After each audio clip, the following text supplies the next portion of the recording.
जय जय जय प्रिय भारत जनयित्री दिव्यधात्री। जय जय जय प्रिय भारत जनयित्री दिव्यधात्री। जय जय जय सित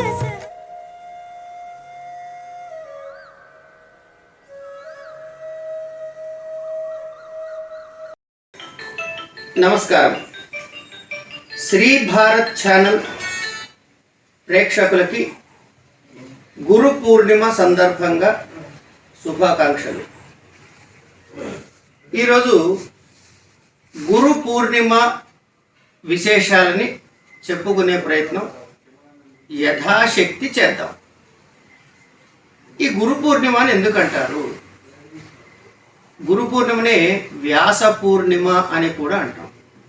అంటే వ్యాస పూర్ణిమనే గురు పూర్ణిమ అని అంటున్నాం. వ్యాసుడికి అంత వైశిష్ట్యం ఏమిటండి? వ్యాస పూర్ణిమనే గురు పూర్ణిమగా ఎందుకు చేసుకోవాలి అంటే, వేద రాశి ఉన్న వేద రాశిని 4 భాగాలుగా విభజించి 4 భాగాలుగా సమస్త వేద వాంగ్మయాన్ని ప్రపంచానికి అందించిన వాడు వ్యాసుడు. 1. 2, 18 పురాణాలు రాశారు, ఉప పురాణాలు రాశారు, శ్రీమద్ భాగవతాన్ని రాశారు. ఇలా మానవ జన్మ ఎత్తిన ప్రతి వాడికి కావలసిన 4 పురుషార్థాల్లో ధర్మ, అర్థ, కామ, మోక్షాలు. ఈ ధర్మార్థ కామ మోక్షాల్లోని 4 పురుషార్థాలని సాధించేందుకు కావలసిన వస్తు సామగ్రిని అంతా కూడా సమగ్రముగా అందించిన వాడు వ్యాసుడు. కనుక ఒక్క మాటలో చెప్పాలంటే, ఈనాడు సనాతన ధర్మము నిలిచి బట్ట కట్టినది అంటే వ్యాస వాంగ్మయము వలననే. ఒకవేళ వేదవ్యాసుడు ఇంత వాంగ్మయం సృష్టించకపోతే శంకరుడు దేని మీద వ్యాఖ్యానం చేసేవారు అంటే, అంతేకాదు మహాభారతాన్ని మనకి ప్రసాదించారు. పంచమ వేదము అంటారు. ఏదిహాస్తి తదన్యత్ర ఎన్నేహాస్తి నతత్క్వచిత్ అనేటటువంటి ప్రఖ్యాతిగాంచిన మహాభారతం ధర్మ, అర్థ, కామ, మోక్షాదులకు కావలసిన విశేషములన్నిటినీ కూడా అందులో నిక్షిప్తం చేశారు. ఇది వ్యాసుడి యొక్క వైశిష్ట్యం. అంచేత వ్యాసుడు విష్ణు స్వరూపమే. ఎందుకంటే వేదము పరమాత్మ యొక్క శ్వాస. ఆ శ్వాసని అర్థం చేసుకుని విమగడించడం అంటే కేవలం మళ్ళీ విష్ణువుకే సాధ్యము. కనుక వ్యాసాయ విష్ణు రూపాయ వ్యాస రూపాయ విష్ణవే నమో వై బ్రహ్మనిధయే వాసిష్ఠాయ నమో నమః అని నమస్కారం చేస్తాం. ఇది వ్యాసుడి యొక్క గొప్పతనం. అంటే గురు పూర్ణిమగా మనం ఎందుకు చేసుకోవాలి? ఇంతటి వాంగ్మయాన్ని అందించి గురువు చేసే పని ఏమిటి? ఒక జీవిని ఉద్ధరిస్తాడు. ఉద్ధరించడం అంటే ఈ కామికమైనటువంటి లోకములలోంచి బయటికి తీసి మోక్షగామిగా చేసి మోక్షము ప్రాప్తించే వరకు కావలసిన విశేషాలన్నీ నేర్పించడం. అలాంటి గురువు వ్యాసుడిచ్చిన వాంగ్మయం ఆ స్థానాన్ని పొందింది. కాబట్టి వ్యాస పూర్ణిమ అన్న గురు పూర్ణిమ అన్న ఇబ్బంది లేదు. ఇక సదాశివ సమారంభాం వ్యాస శంకర మధ్యమాం అస్మదాచార్య పర్యంతాం వందే గురు పరంపరాం అని ఒక ధ్యాన శ్లోకం చెప్పుకుంటాం. పరమాత్మ నుంచి ప్రారంభం చేసి వ్యాసుడు దాకా వచ్చాం. మధ్యలో గురువులు లేరా? బోల్డ్ మంది ఉన్నారు. అంటే 2 కుటుంబాలు ఉన్నాయి. అంటే సొంతముగా కలిగిన పిల్లల కుటుంబ వంశము, శిష్య వంశము కలిపి వ్యాస, అక్కడి నుంచి సదాశివ సమారంభం నుంచి వ్యాసుడు వరకు ఉన్నటువంటి గురు పరంపర. ఆ తర్వాత వ్యాసశంకర మధ్యమం అస్మదాచార్య పర్యంతం. అంటే ఈరోజు నా గురువు నాకు చెబుతున్నా, మీ గురువు మీకు చెబుతున్నా, ఎవరి గురువు వారికి చెబుతున్నా విషయాలన్నీ కూడా వ్యాస ప్రోక్తములై అనూచానముగా గురు శిష్య పరంపరగా మనకి అందుతున్నది. కనుక ఈ రోజుని మన గురువులో వ్యాసుడిని దర్శించి మనము అర్చన చేసుకునే పవిత్రమైన రోజు. ఇది గురువు యొక్క గొప్పతనం. వ్యాస పూర్ణిమ యొక్క విశిష్టత.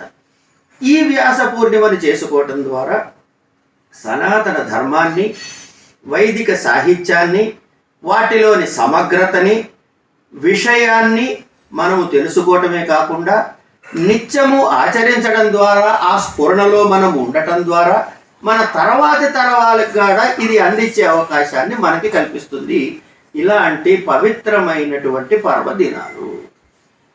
ఇక గురువు అంటే సామాన్యం కాదండి.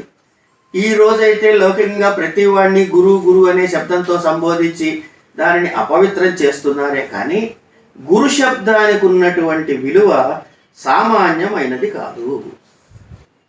ఏంటంటే అందుకే అంటారు, గురుమూర్తిని స్మరేన్నిత్యం గురునామ సదా జపేత్ గురోరాజ్ఞాం ప్రకుర్వీత గురోరన్యన్న భవేత్ అని. అట్లాగే గురువు ఏం చేస్తాట, గుకారః అంధకారత్వాత్, గుకారః అంధకారస్య రుకారః తన్నిరోధకః అజ్ఞాన ప్రాసకం బ్రహ్మ గురురేవ న సంశయః. ఈ గుకారం అనే శబ్దము అంధకారాన్ని, రుకారం అనే శబ్దము తేజస్సుని చూపిస్తూ, గురువు అంధకారాన్ని తొలగించేటటువంటి ఆ మహా తేజస్సు మనలో కలిగిన అజ్ఞానాన్ని పోగొట్టి బ్రహ్మపదాన్ని మనకి నేర్పించేటటువంటి, తెలియజేసేటటువంటి వాడు ఈ గురువు అనే విశేషాన్ని మనకి గురు శబ్దంలో విశేషంగా మనం చూస్తాం. అంతేనా? ఆయన ఏం చేస్తాడయ్యా, అజ్ఞాన తిమిరాంధస్య, ఎవడికైతే అజ్ఞానం అనే చీకటితో గుడ్డివాడుగా ఉంటాడో జ్ఞానాంజన శలాకయ, కాటుక పెట్టుకునే పులలాగా జ్ఞానము అనే అంజనముతో ఈ కళ్ళని తెరిపించి చక్షురున్మీలితం, చక్షువులను తెరిపించేటటువంటి ఏన ఎవరి చేతైతే ఉందో తస్మై శ్రీ గురవే నమః, అలాంటి గురువుకి నమస్కరిస్తున్నాను అని చెబుతున్నాను. కనుక మనలోని అజ్ఞానాన్ని పోగొట్టే ఎవరైనా సరే వారు గురువు. అజ్ఞానము అంటే నేను ఈ దేహమును, నేను నిత్యుడను, నేను నాకు ఎల్లప్పుడూ ఈ భూమి మీద ఇలాగే ఉంటాను అనే భ్రమలో ఉంటామే, ఇది అజ్ఞానం. ఈ శరీరము నేను కాదు, ఆ కూటస్థుడై ఉన్నటువంటి ఆ పరమాత్మ తేజాన్ని నన్ను నేనుగా గుర్తించుకోవటం. అదేంటండి నన్ను నేనుగా తెలుసుకోవటం ఏమిటండి అని అంటే, నేను అనుకునేది నేను ఉన్నది, అస్థి ఉన్నది. ఏమిటది అంటే నేను అనుకునే నేను వేరు. నేను ఈ చర్మము, మనిషి, మట్టి, ఇవన్నీ అనుకుంటున్నాను. ఇంకోళ్ళు మరొకలా అనుకోవచ్చు, మరొకరు మరొకలా అనుకోవచ్చు. కానీ అసలుదేమిటి? ఈ నేను ఈజ్ ఈక్వల్ టు అసలు నేను తెలిపేవాడు ఎవరయ్యా అంటే ఆ గురువు మాత్రమే తెలపగలడు.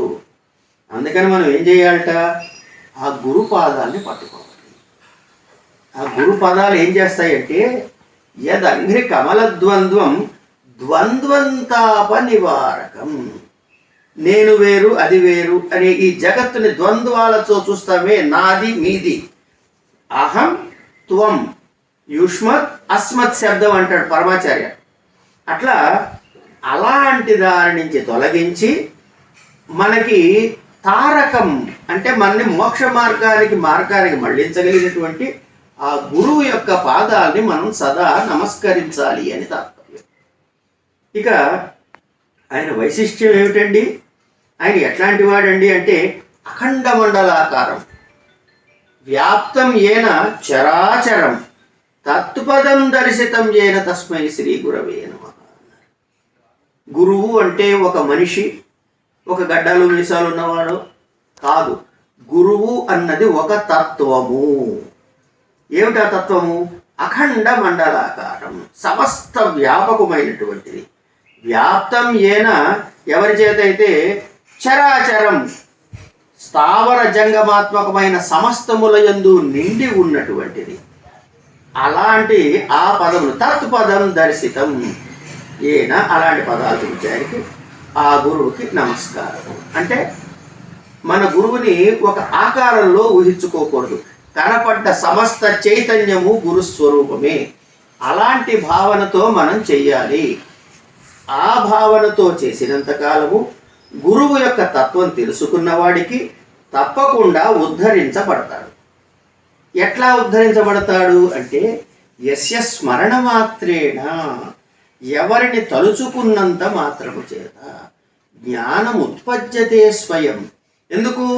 నువ్వు గురువుని సమస్త చరాచరంలో ఎప్పుడైతే చూశావో ఆ గురువు యొక్క స్మరణ చేయటం ద్వారా, అంటే ఏం స్మరణ చేస్తున్నారు?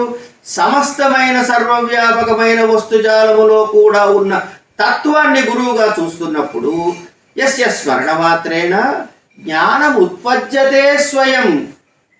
నేను ఏమిటి అనే నిజమైన జ్ఞానం, పరమాత్మ జ్ఞానము దానంతట అదే ప్రకటమవుతుంది. యయేవ సర్వసంప్రాప్తి. ఇగో అదే సర్వము ఏదైతే పొందదగ్గదున్నదో అది ప్రాప్తింపజేస్తుంది. అలాంటి ఆ గురు పాదాలకి నమస్కారము అని మనం నమస్కరిస్తూ, గురువుని మించిన దైవము లేదు, గురువుని మించిన తత్వము లేదు, గురువుని మించిన తపస్సు లేదు. అలాంటి గురువు నాకు దొరుకుగాక, ఆ గురువు నన్ను రక్షించుగాక అనేటటువంటి చిత్త స్థైర్యముతో, భగవద్ ఆరాధనా బుద్ధితో నిజమును తెలుసుకొని ముందుకు సాగాలి. ఇక్కడ ఒక చిత్రాన్ని గమనించండి.